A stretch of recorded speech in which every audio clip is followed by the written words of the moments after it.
Bonjour tout le monde, j'espère que vous allez bien, Bezrat Hashem. Et on a dit plusieurs fois comment on peut pardonner quelqu'un qui nous a vexés. Et ça, c'est un travail qu'on doit faire beaucoup dans les pensées, de savoir que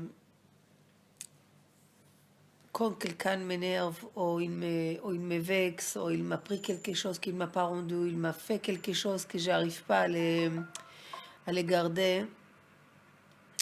Il faut savoir que cette personne qui est face à nous, il est Bessach Hakol, il est envoyé d'Hachem, et qu'il a choisi, ça veut dire qu'il était choisi, ou il a choisi, ça dépend, parce que chaque personne, il a aussi le choix de faire ou de ne pas faire de bien ou du mal. Et cette personne face à nous, il est là pour nous, ça va être une isayon. Mais chaque nisayon, une épreuve, que ce soit petit ou grande, c'est une occasion de comprendre que dans ce monde, on a tous venu réparer des choses. Chacun, il a ses petits tikkuns à faire dans ce monde. Et pour faire ce tikkun, il est entouré des êtres humains. Il a les relations avec Hachem, il a les relations avec les êtres humains. Les êtres humains, ça peut être ses amis, ses parents, ses beaux-parents, sa belle famille, etc. Les enfants, les copains à l'école, etc. Ça veut dire que chaque fois que j'ai mal compris, ou quelqu'un m'a vexé sans faire exprès, ou j'ai pris les choses très mal, ou pour X raisons que je ne comprends pas,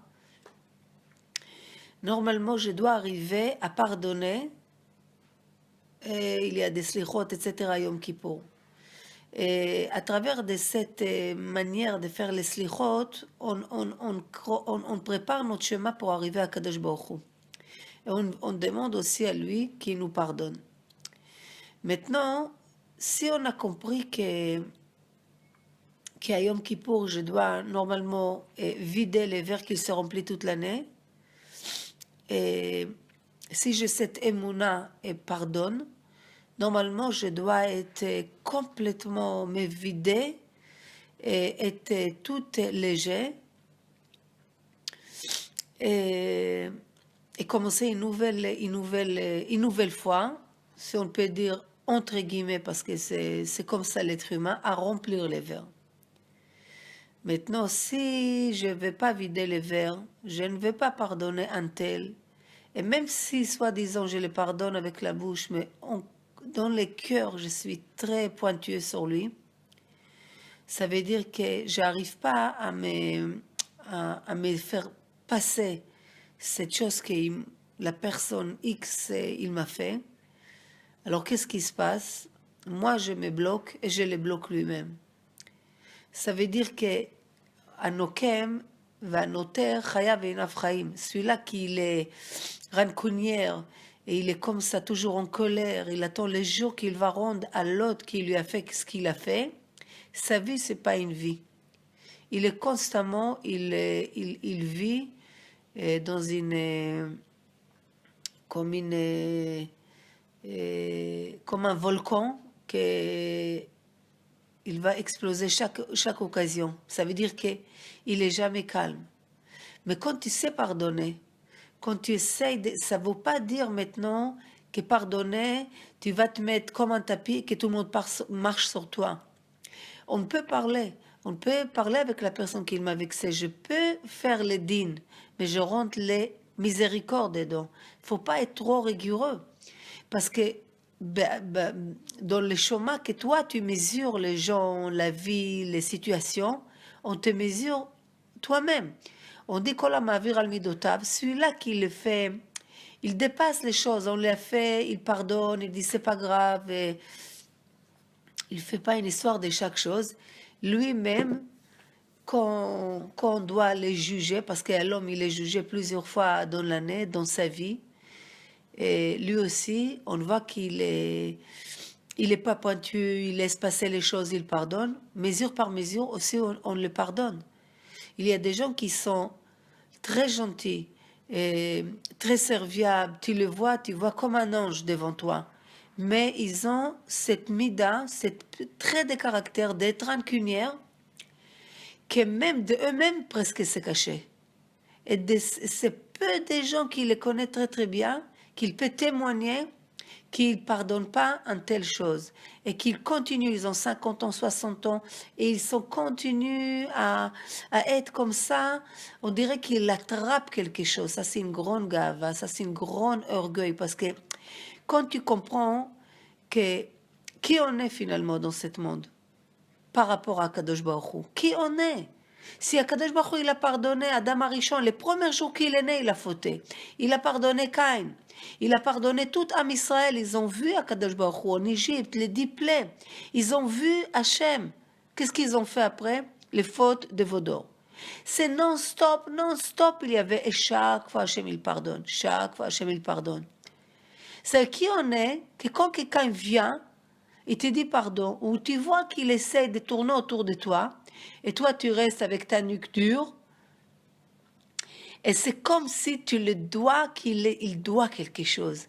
Il y a des gens que ça leur fait plaisir, comme s'il se retient quelque chose.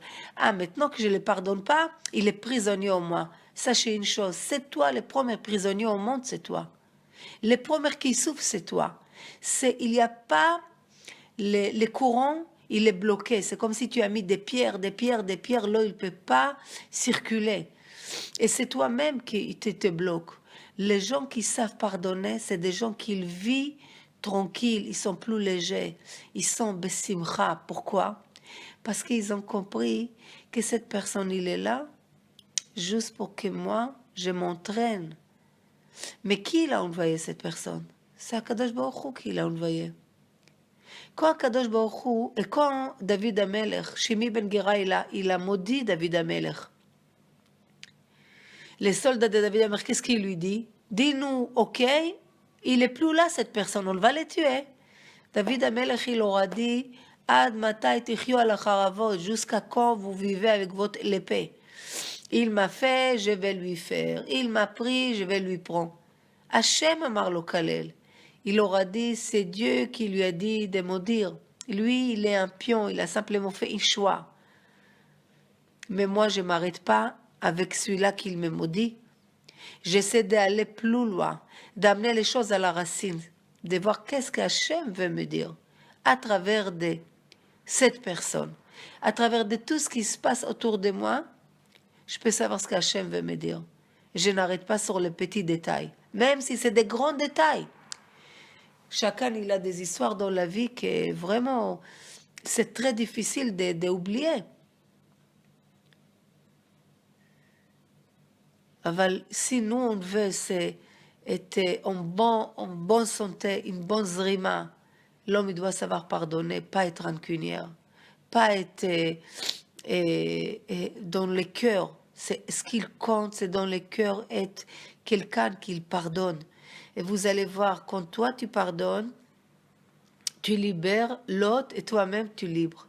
T'es libre. Il y a des gens qui ont été bloqués pour avoir un bébé, ils ont été des gens bloqués pour se marier. À cause d'une histoire d'il y a 20 ans ou 10 ans, il y a plein d'histoires comme ça. Et ils ont parti voir un rave, le rave il a dit, il n'y a pas quelqu'un qui vous en veut ou vous pointue sur vous et vous l'avez vexé, vous l'avez fait quelque chose que tu ne peux pas pardonner, lui il ne peut pas te pardonner, allez lui demander pardon ou pardonnez-vous lui, vous allez lui pardonner. Et mamash, la personne, elle cherche c'était une fille qui dans une chidouk elle a coupé un peu sec et la personne avait une grande akpada sur elle. Elle arrivait, après elle s'est mariée, mais elle n'arrivait pas à avoir des enfants. Dans un voyage à New York, un ravi lui dit, il faut absolument que tu trouves quelqu'un, il a une grande akpada sur toi. Et elle a découvert que c'était son chidour qu'elle a coupé comme ça. C'était très dur de les trouver après 2, 3 ou 4 ans. Et finalement, elle a trouvé. Donc elle les trouve, il lui dit, c'est vrai que j'avais une grande akpada sur toi. Et toutes les histoires, ils ont fait vraiment la paix dans les cœurs et dans la bouche. C'est très important, la bouche et les cœurs. Elle a eu un bébé après, et lui, il s'est marié. C'est que comme lui, il en veut cette fille, lui-même, il s'est bloqué. Tu crois que tu t'es bloqué l'autre, mais toi, tu aussi t'es bloqué. Quelque part, tu es bloqué même si tu ne sais pas. Il faut savoir être léger. La vie, elle n'est pas faite pour qu'on arrête sur les petits détails. Il faut savoir que les petits détails sont énormes pour toi, que toi, tu grandis à travers de ça. Mais pas que tu t'arrêtes sur ces petits détails et tu construis un monde là-dessus. Et après, tu découvres que tu es sur un poisson, qu'une fois qu'il se réveille, tu vois que tu finalement, tu n'es pas sur une chose solide. Ça veut dire que dans la vie, il faut savoir que Bezrat Hashem, chaque personne, chaque chose, les enfants, les maris, les belles-mères, les entourages, les amis, les travails, tous les gens autour de toi, c'est des gens qui sont des ustensiles pour que toi, tu grandis, tu sors de toi les meilleurs pour faire les meilleurs de toi. Parce qu'on a dit plusieurs fois, on a en nous un trésor caché, un potentiel énorme qu'on peut le découvrir comment? À travers de notre avoda vis-à-vis de Hachem, et à travers de avoda vis-à-vis de mon prochain. Qu'est-ce qu'il y a dans le monde entre les hommes? L'être humain. Avec qui tu veux travailler sur toi? Pas avec les murs, tu travailles avec des êtres humains. Donc tous les êtres humains autour de toi, c'est des ustensiles qui sortent de toi les meilleurs. Mais des fois, pour sortir de toi les meilleurs, pour travailler sur tes midotes, tu es obligé d'être mélangé dans la société. Sinon, c'est facile, tu vas dans un désert, dans une grotte, et tu pries, et tu fais, et tu parles pas, et tu penses à Hachem toute la journée. Ça aussi, c'est bien. Mais c'est pas les meilleurs. Pourquoi? Parce que les meilleurs, c'est quand tu te sors d'une cour de Torah, que tu te sens que tu es presque le bras droit de Moshe Rabbeinu, et que quand tu prends la voiture, tu prends la place de la voiture, et que tu commences à se retenir, mais la personne te dit des mots qui te sortent de toi, et comme, est-ce que tu te lâches ou tu te lâches pas? Est-ce que quelqu'un t'a dit un mot, quelqu'un t'a pas rendu la monnaie comme il faut, quelqu'un t'a pris quelque chose? C'est ça la vie. Ta femme le matin, elle te dit quelque chose. Il faut savoir qu'à kol b'ashgacha pratit, à kol c'est à la millimètre près pour que toi tu grandis. Une chose qu'ils vont t'aider à grandir, ce que Chachamim nous dit, c'est qu'il faut savoir pardonner. Et tu regardes comment Hachem il pardonne. Comment les tzadikim ils savaient pardonner. C'est quelque chose qui doit être en nous. Un homme qui pardonne, il s'est fait aussi pardonner. Pourquoi on est parfait? Des fois on peut aussi faire de la shonara, faire des choses même conscient ou pas conscient. Kalvachomer si tu es conscient quand tu fais des choses. Donc Bezrat Hachem, il faut qu'on pense toujours positif à l'autre. On rentre la rachamim. Ça veut dire que même si je vais arranger quelque chose, je ramène avec moi une grande quantité de miséricorde, de pitié pour lui. Que c'est vrai qu'il m'a vexé, mais le pauvre, j'essaie de comprendre, peut-être il avait ça, il avait ci, et j'essaie de le rajouter pour avoir de pitié pour lui. Et dans la même chose, que toi tu fais tout pour trouver quelque chose pour pardonner ton ami, dans le ciel, la même chose, ils vont faire pour toi pour te pardonner. Mais Chachamim, il dit, si tu as tout fait pour trouver un point positif chez ton ami pour le pardonner et tu n'as pas trouvé, ça veut dire que même toi, en toi, tu n'as pas cette point positif en toi. Donc toi aussi, tu ne te fais pas pardonner. Donc vous imaginez comment c'est mesure par mesure? C'est quand tu ne pardonnes pas, toi aussi tu es prisonnier. Quand tu pardonnes, tu libères l'autre et tu libères toi-même. Donc il faut chercher toujours faire les choses qui se ratzon d'Hachem, la volonté d'Hachem. Qu'est-ce qu'Hachem il va être fier de moi? Nachon que je ne suis pas obligée, et personne et j'ai raison, et c'est lui le fautif. Azov, tout ça c'est des choses, c'est des belles choses. Mais sachez une chose, c'est des bonnes paroles, pardon. Mais quand toi, on veut quelqu'un, toi-même, tu n'es pas bien. Toi-même, c'est quelque chose de négatif que tu rentres en toi. Donc, négatif, ça abîme la sérénité de la personne. T'es pas, il y a quelque chose qui ne va pas. Mais quand tu es libre, tu respires tranquille, tu n'as pas des gens qui t'en veulent et toi, tu n'en veux personne. Vous savez, comment tu es léger, tu peux voler. Bezrat Hashem qu'Akadosh Baruch Hu nous donne siyata dishmaya, parce qu'on dit Hashem, Mashiach now, il faut être léger et aimer les gens et pardonner. entre eux et nous. Bezrat Hashem, qu'on pardonne et il nous fait pardonner aussi ceux que nous on a vexés. Bezrat Hashem, et ça, il faut toujours essayer d'aller, de parler, de penser positive, d'approcher les choses à nous, Bezrat Hashem. Yom Tov à tout le monde.